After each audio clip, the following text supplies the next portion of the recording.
श्री गणेशाय नमः। श्री सीतारामाभ्यां नमः। श्री हनुमते नमः। श्री उमापते नमः। श्री गुरुवे नमः। सब संतन की जय जय। जय जय सीताराम। राधे श्याम।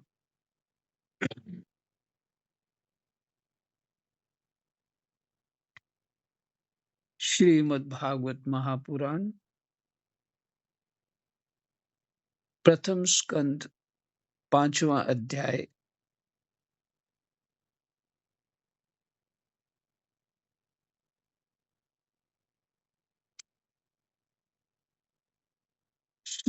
श्लोक नंबर 8 से पाठ शुरू करेंगे। फिर से नारद जी ने कहा, व्यास जी, आपने भगवान के निर्मल यश का गान प्राय नहीं किया है। मेरी ऐसी मान्यता है कि जिससे भगवान संतुष्ट नहीं होते, वह शास्त्र या ज्ञान अधूरा है। वह शास्त्र, ज्ञान, साधना कुछ भी कह ले, वो अधूरा है। सब धर्म कर्म सब अधूरा है, जिससे भगवान संतुष्ट नहीं होते। तो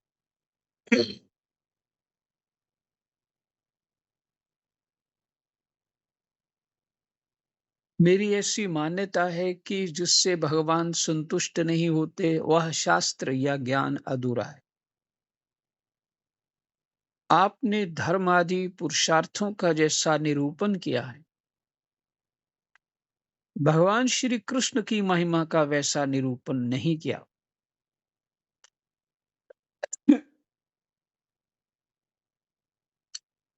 धर्म आदि पुरुषार्थ जो करना चाहिए, उसका बहुत अच्छा निरूपण किया पुराणों में और महाभारत।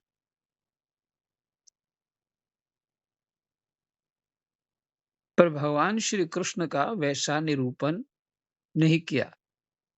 जिस वाणी से चाहे वह रस भाव अलंकार आदि से युक्त ही क्यों ना हो, जगत को पवित्र करने वाले भगवान श्री कृष्ण के यश का कभी गान नहीं होता।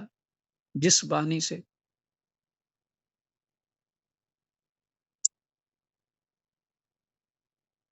जिस वाणी से चाहे वह रस भाव अलंकार आदि से युक्त ही क्यों ना हो, मैंने बहुत अच्छे ढंग से बोलना आता है, कैसे ये जो उच्चारण विधि शैली, ये सब शास्त्रों में वर्णन है। कैसा क्या होना चाहिए, बोलने का ढंग क्या होना चाहिए, कब उतार चढ़ाव होना चाहिए, कहाँ वाक्य रोकना चाहिए, ये सब बहुत कुछ है। चाहे उसमें पूरी तरह से वो जानकार हो, ऐसा ऐसे सुंदर ढंग से कहने के योग्य हो,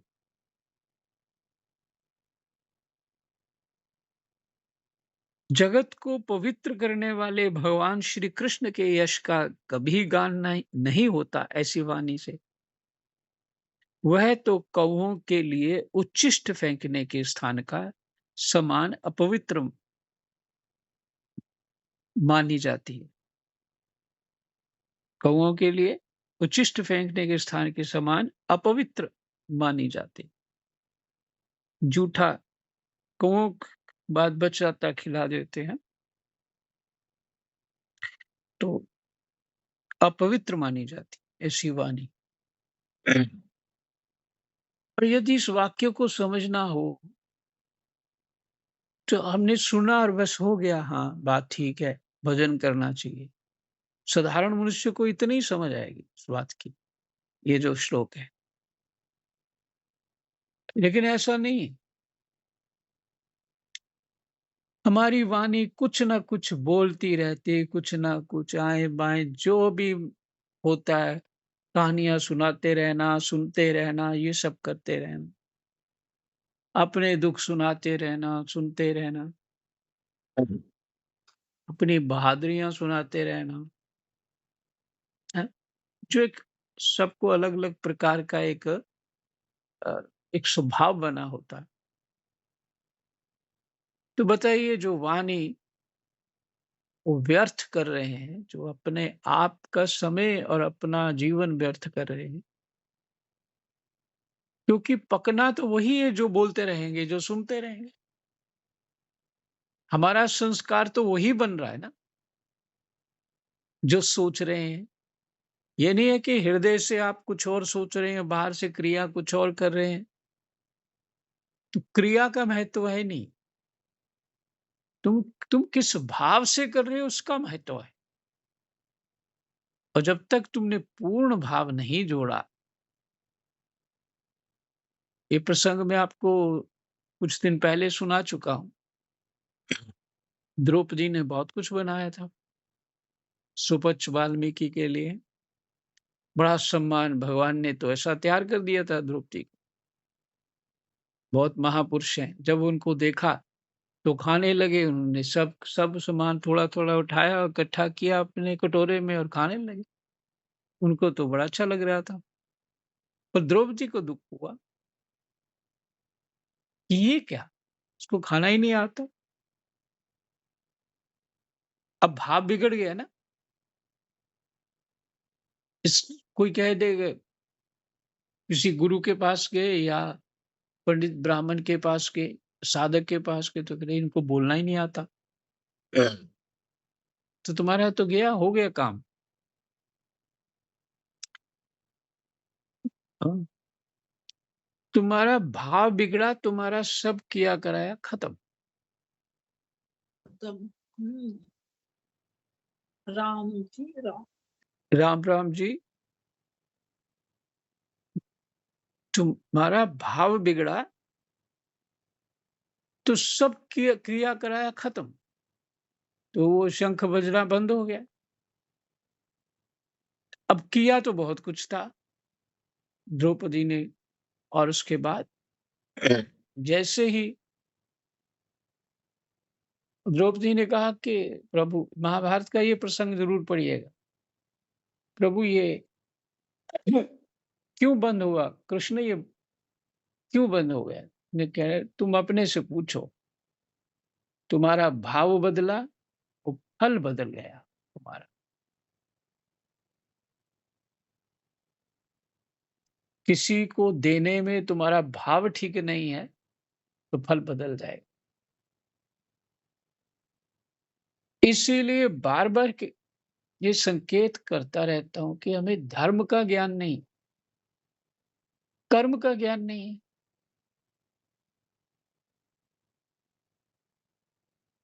और धर्म कर्म के गीत बहुत गाते हैं। जब इस तो इस श्लोक को जब तक गहराई से नहीं विचार करेंगे, अपने आप तो हृदय से प्रकट ऐसे होगा नहीं, विचार करना पड़ेगा। विचार करेंगे तो अंतःकरण जो है, वो उसमें ज्ञान प्रकट हो। हम विचार ही कुछ और सारा दिन करते रहते। साथ-साथ दवाई भी खा रहे हैं, साथ-साथ बदपरहेज़ी भी कर रहे हैं और साधन की गंभीरता को समझ नहीं रहे हैं। ये सारा दिन जो अगर पाठ करते हैं, कुछ करते हैं, तो उसका अर्थ ये है कि चित्त और ना जाए कहीं, इसलिए ना। और चित्त को तो उसी स्पीड में रखा है। वो सब आदतें अपनी आदतों को वो उसको नहीं छोड़ पा रहे हैं, जो पाठ भी कर रहे हैं। तो हानि ये है कि हमारी आदतें जीत जाएँगी और हमारा पुरुषार्थ जो है, वो हार जाएगा। तो आदतों को कमज़ोर करना है। तो आदतों को छोड़ेंगे तभी हमारा तप जीत पाएगा। अपने आप को रोकना तप है। पीछे आप गीता जी में और पीछे जो वाल्मीकि रामायण में और भागवत जी में सुन चुके ये सब बात। पर जब भी सुनोगे नई लगेगी आप, नहीं पहले तो बोला ही नहीं था।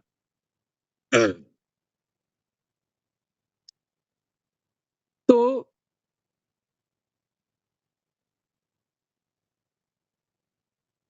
इसलिए धर्म का जो निरूपण किया व्यास जी ने विचार के किया।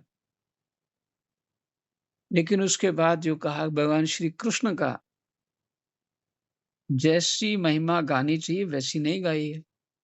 इसलिए आप संतुष्ट नहीं हो पाए। जब व्यास जी की भी यह स्थिति हो सकती है, तो हम किस खेत की मूली हैं?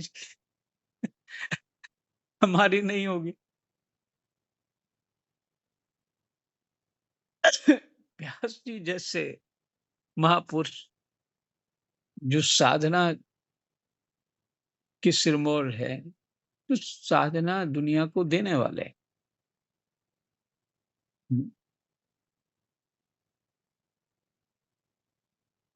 तो उनकी ये स्थिति हो गई कि उन्होंने भगवान की महिमा ठीक से गाई नहीं। तो कहते हैं जिस वाणी से चाहे वह रस भाव अलंकार आदि से युक्त ही क्यों ना हो, जगत को पवित्र करने वाले भगवान श्री कृष्ण के यश का कभी गान नहीं होता, वह तो कौओं के लिए उच्छिष्ट फेंकने के स्थान के समान अपवित्र मानी जाती। मान सरोवर के कमनीय कमल वन में विहरने वाले हंसों की भांति ब्रह्म धाम में विहार करने वाले भगवत चरणारविंदाश्रित परमहंस, भगवत चरणारविंदाश्रित जो परमहंस लोग हैं, भक्त हैं, कभी उसमें रमन नहीं करते।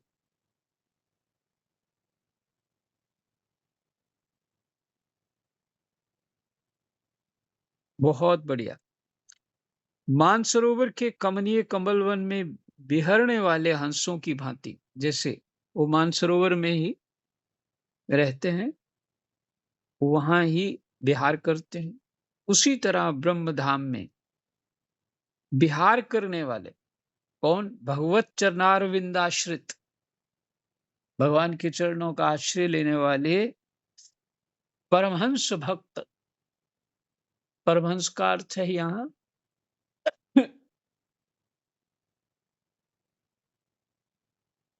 हंस होता है जो दूध और पानी का, क्षीर नीर को अलग अलग कर दे। उसको एक साथ दूध और पानी मिला के दो, तो हंस उसको ऐसे पीता है कि पानी रह जाता है और दूध पी लेता है। ऐसा यंत्र है उसके अंदर। बताइए।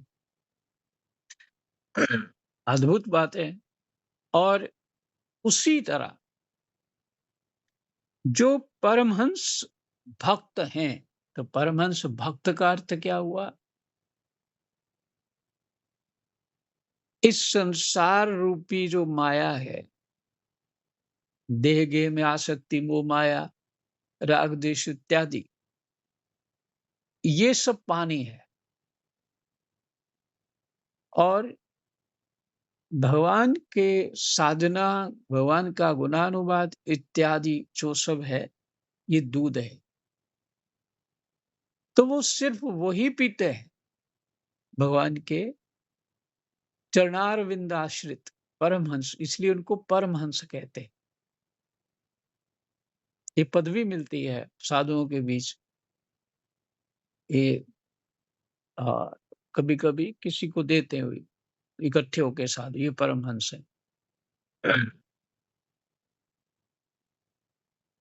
तो परमहंस भक्त कभी उसमें रमन नहीं करते। किसमें रमन नहीं करते? जो गंदले पानी में, अर्थात संसार की बातों में, संसार के विषयों में, देह गेह की आसक्ति में कभी रमन नहीं करते।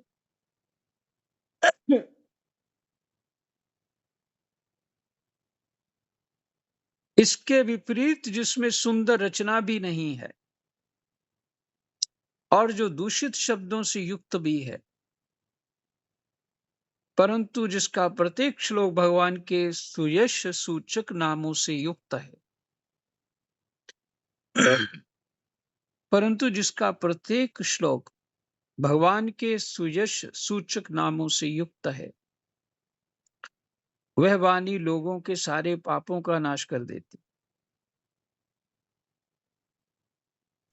क्योंकि सत्पुरुष ऐसी ही वाणी का श्रवण, गान और कीर्तन किया करते हैं। लो, अंत में वही बोल दे। ये परमहंस कैसे होते हैं? उन्हीं को सत्पुरुष कहा है। ऐसी ही वाणी का श्रवण, गान और कीर्तन किया करते हैं। वह निर्मल ज्ञान भी जो मोक्ष की प्राप्ति का साक्षात साधन है, यदि भगवान की भक्ति से रहित हो, ज्ञान ही ज्ञान हो, भक्ति ना हो, तो उसकी उतनी शोभा नहीं होती। फिर जो साधन और सिद्धि दोनों ही दशाओं में सदा ही अमंगलमय रूप है। फिर जो साधन और सिद्धि दोनों ही दशाओं में सदा ही मय रूप है, अमंगल रूप है, वह काम्य कर्म और जो भगवान को अर्पण नहीं किया गया है, ऐसा निष्काम कर्म भी, माने अहेतुक निष्काम कर्म भी कैसे सुशोभित हो सकता है?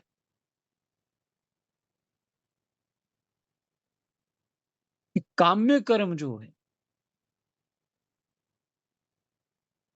काम्य कर्म क्यों करता है जी? अज्ञान से करता है। साधना में चित्त नहीं लग रहा। साधना में चित्त लगे तो वैराग्य हो जाता है। एक परिवार ये पड़ोस में ही आए, किराए पे उन्होंने घर लिया। वो लड़का होगा 32-33 साल का या 34 साल का, और उसकी पत्नी है और उसका एक बच्चा है। माँ भी है साथ। वो कनाडा काम करते थे। तो वहाँ उसका कोई स्कूल कॉलेज कुछ उसने खोल रखा था, कोई रेस्टोरेंट भी था, पैसे खूब थे। प्रेमानंद जी की कथा सुन करके उसको वैराग्य हो गया।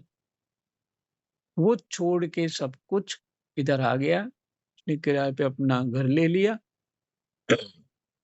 और वो अपनी साधना में लगा, उधर ही रहता है प्रेमानंद जी के पास। सुबह 3:30 बजे उठ के चला जाता है, ऐसा सुनने में आया। और पत्नी ने अपने बच्चे को लेके मायके चली गई है, क्योंकि वो कभी घर में भी चुपचाप साधना करनी है, उधर भी चले जाना है, तो उसके तो पास समय नहीं। तो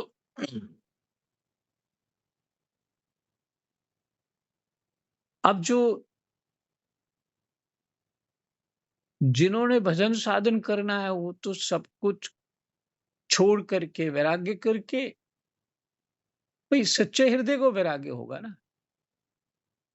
और ऐसे बहुत लोग वृंदावन में आ गए, क्योंकि लोग ढूंढते हैं कि सही मार्ग मिल जाए, कुछ भी छोड़ने को तैयार है। तो हमारा तो कामनाओं से ही पीछा नहीं छूट रहा है जी।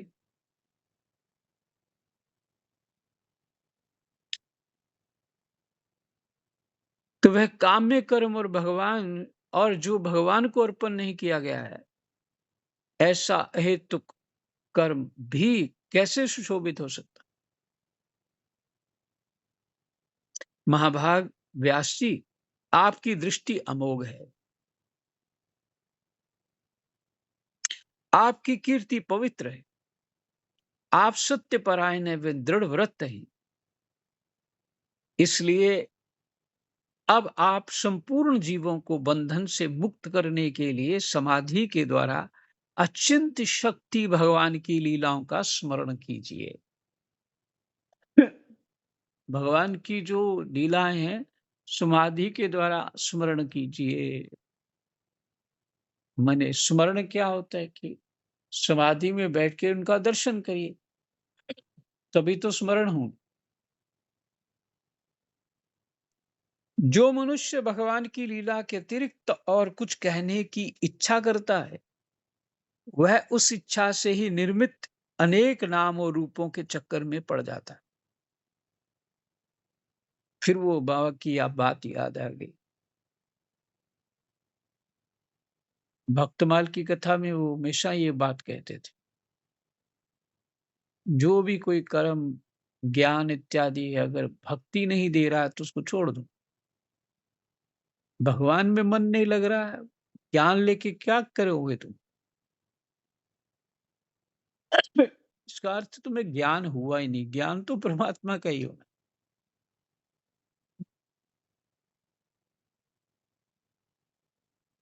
शास्त्र वेदों पुराणों की जानकारी हो गई तो क्या ज्ञान हो गया? नहीं।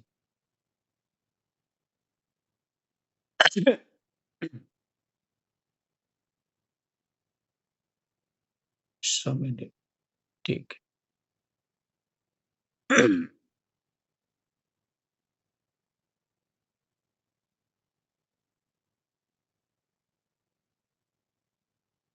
तो वो जो वह उस इच्छा से ही निर्मित अनेक नाम और रूपों के चक्कर में पड़ जाता है।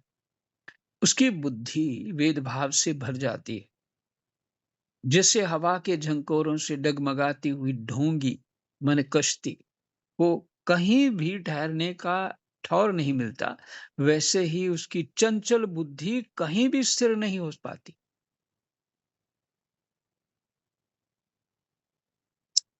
चंचल बुद्धि कहीं भी स्थिर नहीं हो पाती।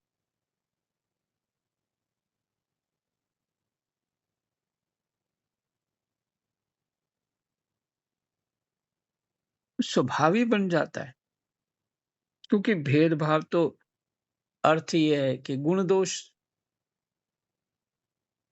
उसी में बुद्धि रहेगी तो वो कैसा ज्ञान है। और जब बुद्धि चंचल बुद्धि का अर्थ है कि हम संसार की बहुत बातें जानते हैं और होशियार बने रहते हैं और बुद्धि चलाते रहते हैं, सोचते हैं हम बहुत ठीक चल रहे हैं, पर यही गड़बड़ हो रहा है। अरे, बुद्धि चलाने से बुद्धि रोकना है, यहाँ साधना में बुद्धि रोकी जाती है, परमात्मा में लगाई जाती है। इसी अभ्यास को तो छोड़ना है और अपने आप को इंटेलिजेंट बन के बैठे हुए हैं। क्या करना है, कैसे करना है, इत्यादि इत्यादि। मूर्ख थोड़ी हैं हम, नहीं, समझदार बने रहो। जब तक एकाग्रचित्त हो के किसी शास्त्र को पकड़ेंगे नहीं ना, उसकी तन्मय ना हो जाए शास्त्र, तब तक ये बातें नहीं समझ आने वाली।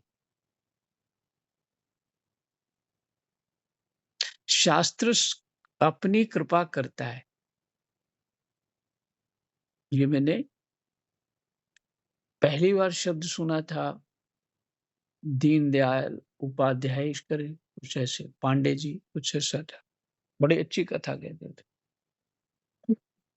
तो शास्त्र कृपा करते हैं,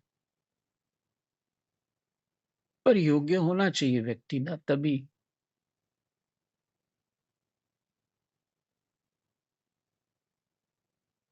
इस सरलता प्राप्त करनी है भक्ति के लिए, और हमने ना संसार छोड़ना है, ना भक्ति छोड़नी है। सीताराम। संसारी लोग स्वभाव से ही विषयों में फंसे हुए। धर्म के नाम पर आपने उन्हें निंदित पंशु हिंसा युक्त सकाम कर्म करने की भी आज्ञा दे दी। नारद जी कह रहे हैं, आपने तो ये पुराणों में वर्णन कर दिया कि आप बलि दे सकते हैं। ये बहुत ही उल्टी बात हुई। नारद जी कह रहे हैं ये गड़बड़ है।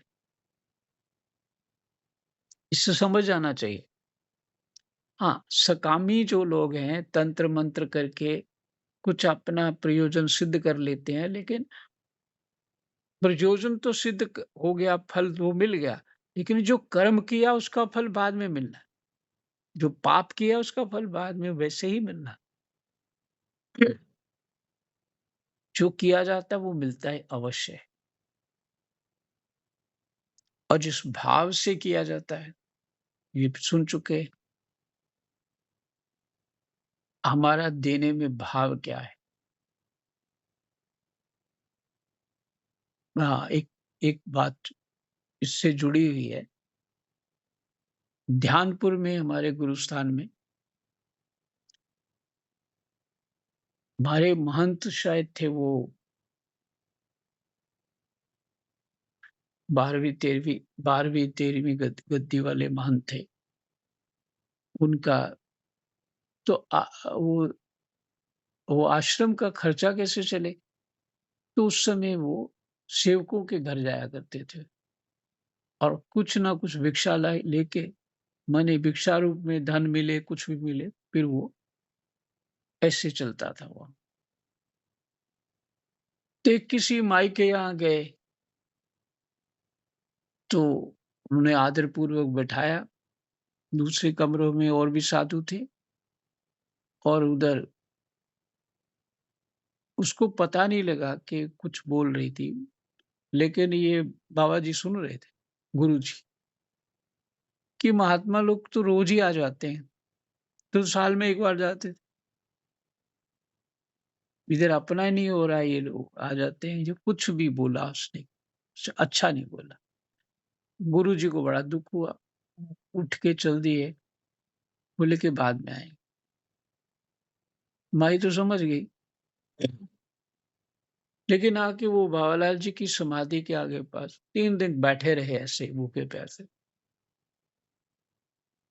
तो फिर उसके बाद कुछ ऐसा हुआ, वो आगे की पूरी कथा याद नहीं, फिर वो सहज में ही मिलने लग गया ये बात, और वो धन कहीं से और से आने लग गया, ऐसा हुआ।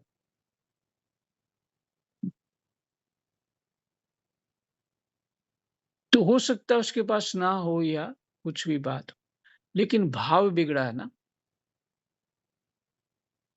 भाव बिगड़ गया, तो स्पष्ट कह देती कि नहीं है, हाँ, जितना भी है बस इतना ही, ठीक है।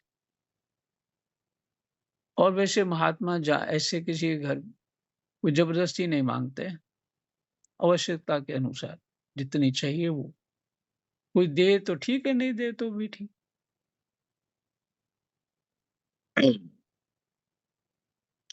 तो उसके बाद वो बाबालाल जी की समाधि पे ही बैठे 3 दिन तक, ये इसमें लिखा हुआ है उनके पुस्तक में। 3 दिन तक बैठे और फिर जो व्यवस्था अपने आप होने लग गई। तो कहने का भाव ये है, भाव थोड़ा बिगड़ा तो काम बिगड़ा। भाव, अंदर से भाव की पकड़ हो तभी सच्चाई आएगी ना। ऊपर से बुद्धि से क्रिया करने से वो फल मिलने वाला नहीं। भाव,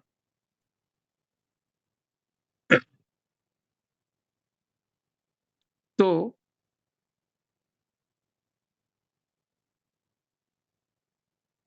आपने उनको, व्यास जी ने व्यास जी ने अ, बलि बलि देने की भी आज्ञा कर ली, दे दी।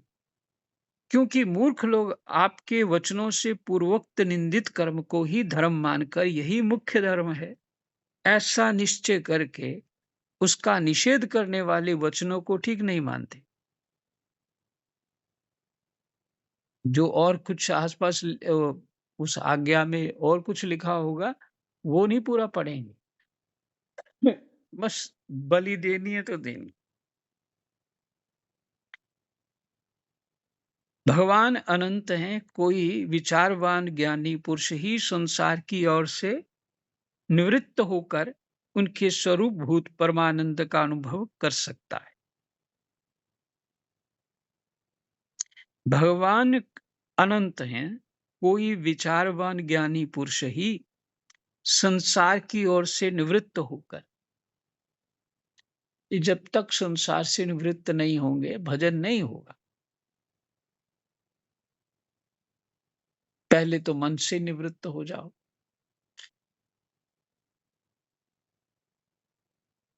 और ये कर्तव्य कर्म ये नहीं है, ये लौकिक धर्म हमारा धर्म भी नहीं है, ये सिर्फ अंतःकरण की शुद्धि के लिए। परम धर्म हमारा धर्म है, माने परमात्मा को पाना ही हमारा परम धर्म है, जीवन का फल है। तो ऐसा नहीं है कि हम अपने लौकिक कर्म करते रहेंगे तो भगवान खुश हो जाएंगे, बिल्कुल नहीं है। उसका फल अलग मिलेगा, तब तो वो मिल जाएगा जो जैसे कर्म कर रहे हैं, बस यही होने वाला है। लेकिन भगवान मिलेंगे ये संभव नहीं।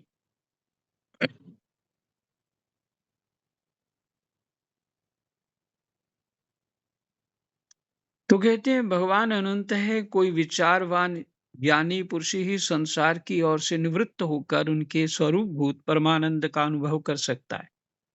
संसार से निवृत्त होकर के, ये बात पक्की है, ये बात पक्की है, बार बार कहूंगा इस बात को। बिना उसके नहीं, कुछ नहीं होता।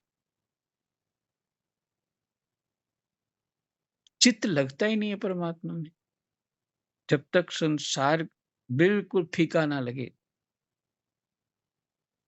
तब तक भगवान में चित्त नहीं लगता।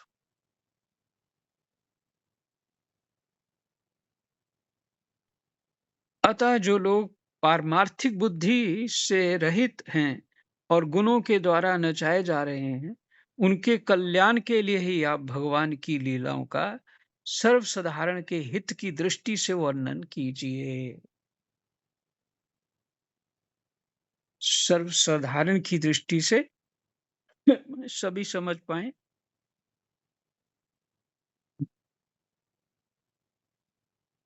उनके हित के लिए वर्णन कीजिए। जो मनुष्य अपने धर्म का परित्याग करके भगवान के चरण कमलों का भजन सेवन करता है, फिर से सुनिए, जो मनुष्य अपने धर्म का परित्याग करके भगवान के चरण कमलों का भजन सेवन करता है, भजन परिपक्व हो जाने पर तो बात ही क्या है। यदि इससे पूर्व ही उसका भजन छूट जाए तो क्या कहीं भी उसका कोई अमंगल हो सकता है? भजन सफल नहीं भी हुआ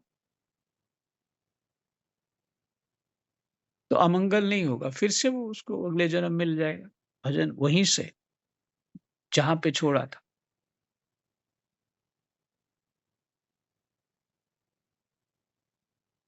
परंतु जो भगवान का भजन नहीं करते और केवल स्वधर्म का पालन करते हैं, उन्हें कौन-सा लाभ मिलता है?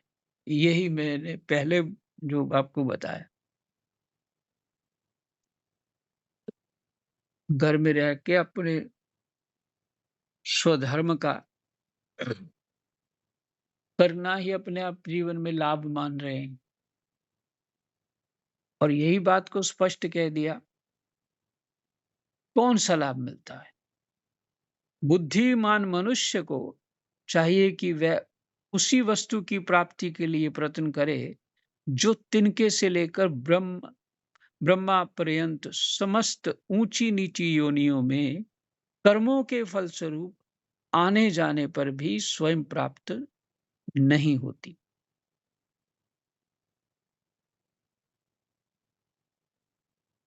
हाँ? उसके लिए प्रयास करना चाहिए, ना कि संसार की सुविधाएं कामना के लिए प्रयास करते रहें।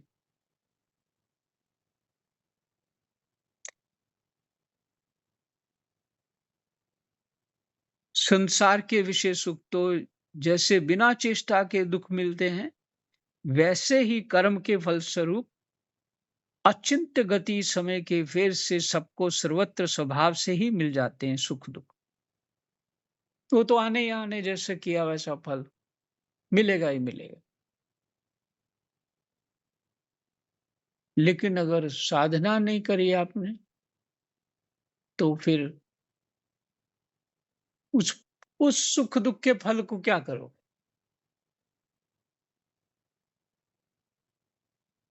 हुँ? वो व्यर्थ रहा, जीवन ही व्यर्थ हो गया। इसलिए जो लौकिक धर्म से परम धर्म श्रेष्ठ है। और प्रहलाद जी ने यही कहा था अपने पिता हिरण्याकश्यपु को। यही सब बोला तो, और हिरण्याकश्यप गुस्सा हो गया और गोद से उठा के पटक दिया उसको, मार दो उसको। बताइए। तो और ये बात तो उधर भी नारद बाबा ने ही सिखाई थी। प्रहलाद को उपदेश तो गर्भ में ही दे दिया भगवान, तो नारद बाबा ने। ये है करुणा। अगर करुणा है तो ये है, किसी को साधन भजन मिल जाए और संसार के सुख देते रहे किसी को ला ला के, तो विषयों में आसक्त होगा और करेगा क्या वो? उसको तो और उल्टे रास्ते में लगा दिया। चलो आज यहीं विश्राम। कृष्णाय वासुदेवाय हरये परमात्मने प्रणतः क्लेशनाशाय गोविन्दाय नमो नमः। जय जय।